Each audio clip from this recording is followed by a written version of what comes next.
Hello everyone. Here we are again, and this day I'm going to make the picadillo, which is the base that we use in a lot of dishes, Puerto Rican dishes for empanadillas. It's the meat we use to fill the empanadillas. It's the meat that we use for piñón or pastelón, however you want to call it.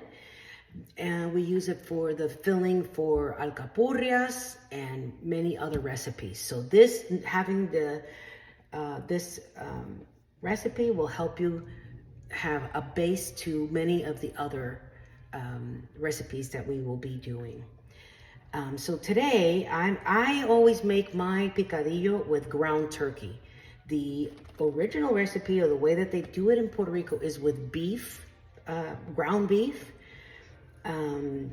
But after, using the ground turkey for so many years, it's much healthier, and I like the texture more than I like the ground beef. And you'll see what I do, that when you taste this, people don't realize they're eating turkey. They think they're eating beef. But the actual recipe calls for ground beef. So if that's what you prefer, you can do that as well. Today, I'm going to be doing 2 pounds because I have a lot of empanadillas to make for my beautiful granddaughter's 15th birthday. So I'm going to use 2 pounds, but normally you could do this recipe just with 1 pound of ground, whether it is turkey or beef. 1 pound. You just cut down on the other ingredients of how much you use, so you don't over season the 1 pound. But today we're doing 2 pounds. So I'm doing 2 pounds of ground turkey. I'm gonna use this is another thing that you'll learn, that I always use the sofrito that I make, pre-make, which is frozen, and I have them in cubes, and you'll see that in a minute. But for every time that you have to use sofrito, you always want to have something fresh that you're sauteing it with to pull out all the flavors that the sofrito brings in the food. So I like to always have fresh garlic. I'm gonna add about 2, maybe 3, because we're doing 2 pounds. So I'm gonna do 3 cloves, 3 large cloves that I'm going to mash in my pilon. And then I'm gonna use half of this onion. I'd say it's a medium-sized onion, and it's not completely one of the largest, so it's medium. So normally you could just use 1 small onion, but I'm gonna do half of this, and the other half I'm gonna use for my sofrito that I'm gonna be making the beans, the small red beans. I'm going to use a full packet of sazon Goya because, again, I'm doing 2 pounds. So normally you would use half a pack. And then I'm going to use also tomato sauce. I prefer Goya. If you cannot use the Goya, I would say use Hunt's, and not one that has any other extra flavors, but the basic Hunt's tomato sauce. The reason for it is because the Goya tomato sauce and the Hunt's tomato sauce are thick. So that's going to allow your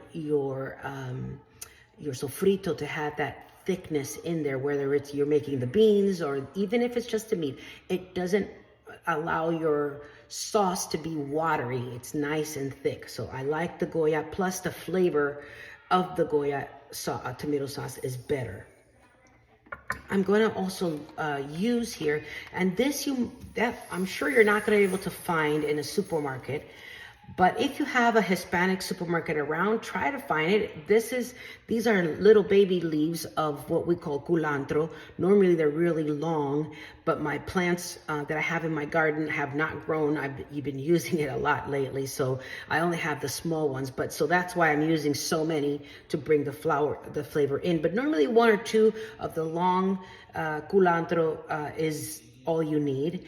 And then from my own garden, also I'm using oregano. This is what we call oregano brujo, and it's from Dominican Republic. It will bring a flavor in your food that you will love it.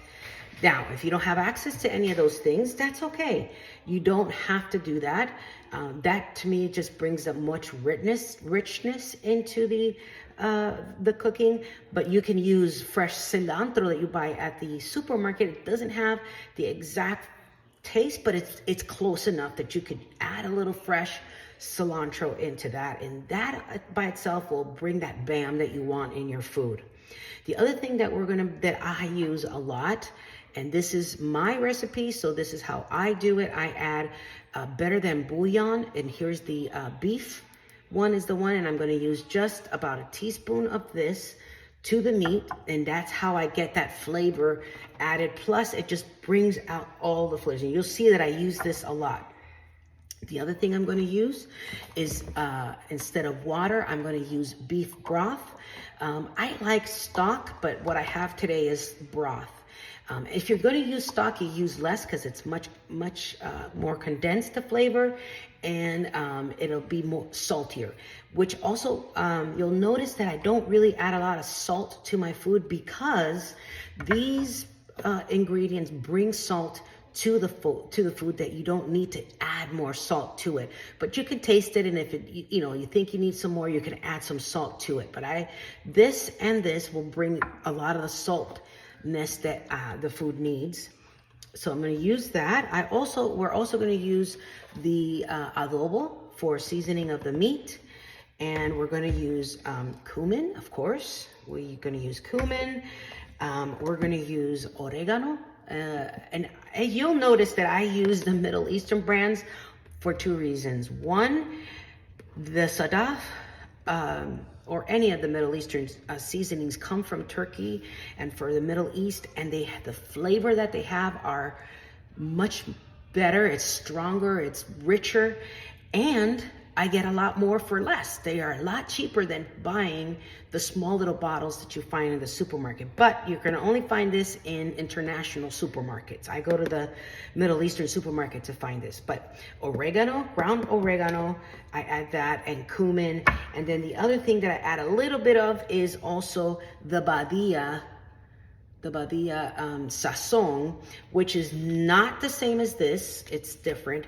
I like this because it brings a little bit more herbal flavor to it, and it just adds that richness that you like. The Puerto Rican spices just blend so well with it.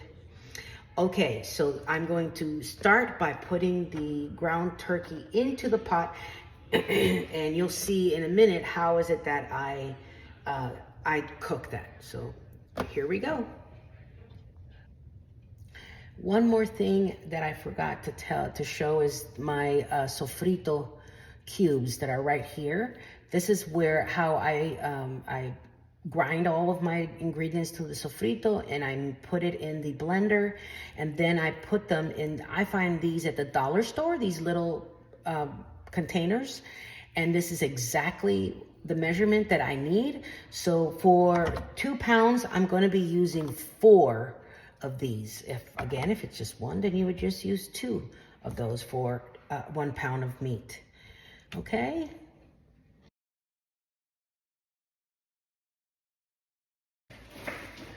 All right. So I've already chopped up the onion here, and here's the chopped up oregano and culantro. And I try to keep it as fine as possible because you want that to completely disintegrate and go into your meat where, nobody has a chunk of onion or anything to that effect. Not everybody likes that. So the other thing is, this is how I grind the garlic down to like it's a paste. So again, you don't want anybody having a piece of garlic in their food in it. So, and don't ever use the minced garlic, that one that already comes minced. That will change completely the flavor of your food. Plus, it's just not good garlic. Fresh garlic crushed is the best. Okay, so, and now what I'm going to do is I'm going to add some water to the ground turkey to help it cook. You'll see. The water here. There we go. And then I'm going to put it on medium high, and I'm going to use a little bit of water. Oops, turn that on. So that's probably about, I don't know, a quarter cup. And then I'm just going to put a lid on it and let it start cooking by itself. I've already thawed this meat out, but you can even use it frozen. Put it in there, put some water in, and add a little bit extra to help it cook faster.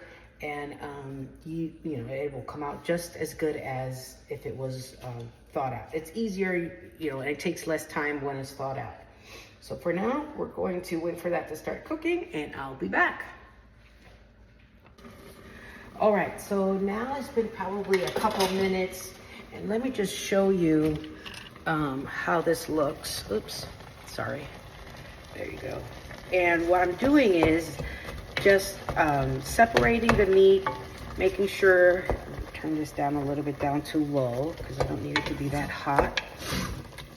And just chopping it so that I don't have lumps, that it's just the ground turkey by itself, but not big chunks of it.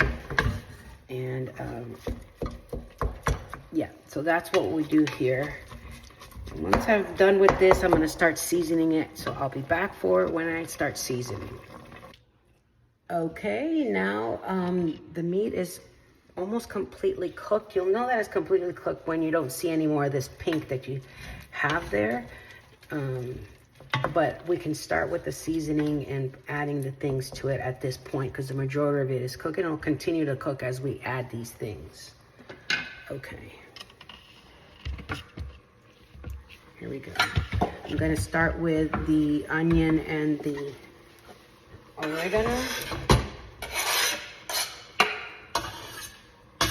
Because I want it to cook with the meat and all the flavors get into the meat, I'm gonna add a little bit of adobo. Now here's where I don't have measurements. I think in my recipe I might, but I do everything kind of measure it as I go, look at it. So you just watch to see how much I'm putting in there. I don't want it to be too salty, so I'm just gonna kind of sprinkle a little bit around. You can always add salt, you can never take it out, so just remember that. Stir it really good so all of the meat gets the flavor of the sazon. The adobo is what I meant to say. Okay. And then I'm gonna cover it up because I want that onion and whatnot. Oh, I forgot to add the garlic, the fresh garlic. So we want to add the fresh garlic as well.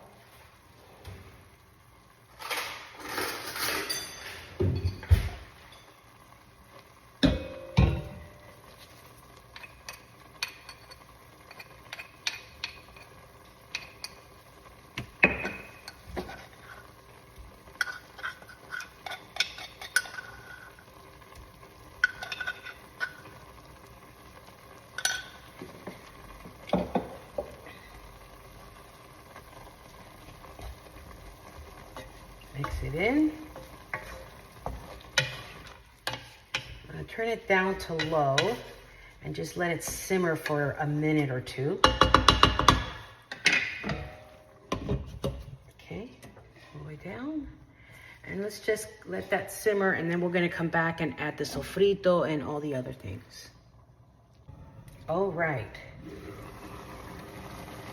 One of the things that I do when I'm letting things cook is I clean as I cook. I like to make sure that by the time I'm done cooking, my kitchen is clean and I have the least amount of things to clean. And when I sit down, I don't want to come back to a dirty kitchen. So as I was letting this cook, I went and I cleaned some of the dishes that I used. So now you can see that the onion is starting to be translucent. The oregano and the other cilantro has already kind of become part of the meat. So now we're going to add, I'm going to add a little bit of dry oregano, and I'm going to use, so that's probably about a teaspoon. maybe a teaspoon and a half, I'm not sure. And I always rub dry herbs so that it brings them back to life and pulls up the oils from them and the flavors come alive. I'm gonna put a little bit of cumin, and this is probably about a teaspoon as well. Let's see. Yeah, about a teaspoon.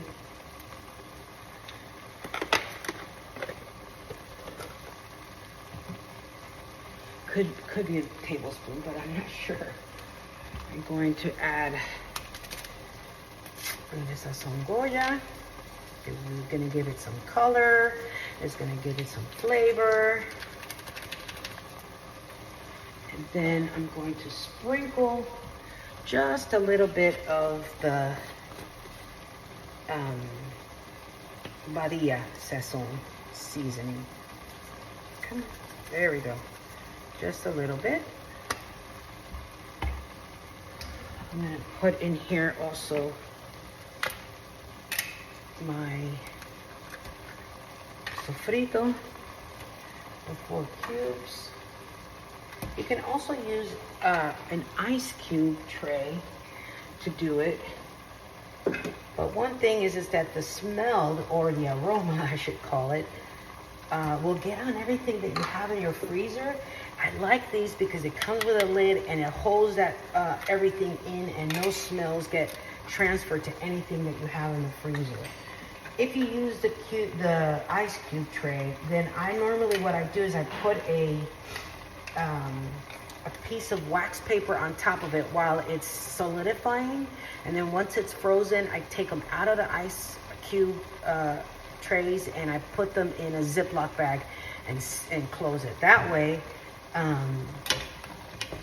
again, we control the smells that doesn't get on your other foods and meats and anything that you have in the freezer, because it will transfer that smell to it.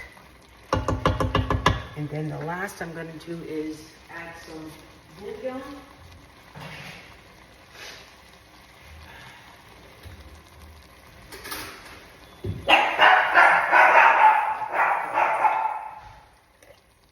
Sorry for the dogs barking.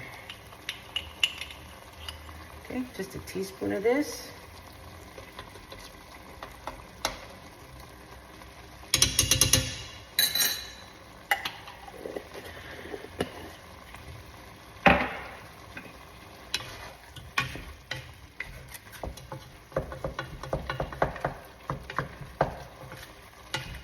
And I'm going to move this to another burner, because this one is kind of, no matter how much I try, it won't go down, and I want it to simmer. I don't want it to burn it. So we're going to go over to this one over here, turn that off, and turn this one on and bring it down lower.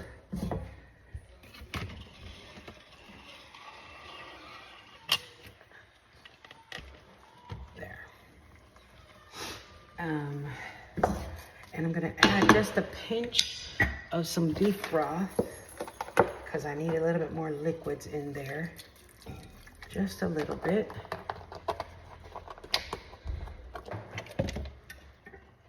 And I'm going to add the tomato sauce. And the tomato sauce, again, you don't want a lot because you don't want it to be too acidity. So I probably am using like a quarter of the can here, just a little bit. I'm gonna stir this up really good. And one more ingredient that I didn't talk about at the beginning. And when I'm cooking, because there's a lot of acid in here, I always like to contrast that with a pinch of, well, you can use sugar. I use agave to balance the flavors out.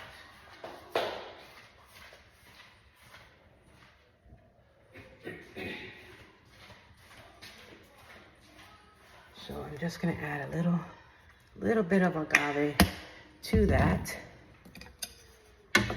Stir it up, and I'm gonna cover it up and probably let it simmer for 5 minutes. So So we turn this up just a little bit and let it simmer for 5 minutes and we will be back. Okay, one extra ingredient that I forgot that I normally use is I like to use powder bay leaves. So it's all grounded and it's powder, and I just add just a little bit because it gives it extra flavor too. So just a little bit of bay leaves that is ground, and then mix it up. And now I'm going to let it cook for 15 minutes in that nice simmer that we have, and come back and taste it and see if we need to adjust anything. Okay, here we go.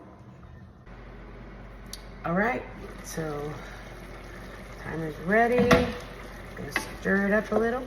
I'm gonna taste it and see. You can see that some of the liquid has already been absorbed into the meat. Has great color, smells amazing. Now we just need to make sure that it tastes amazing. Just get a little bit out.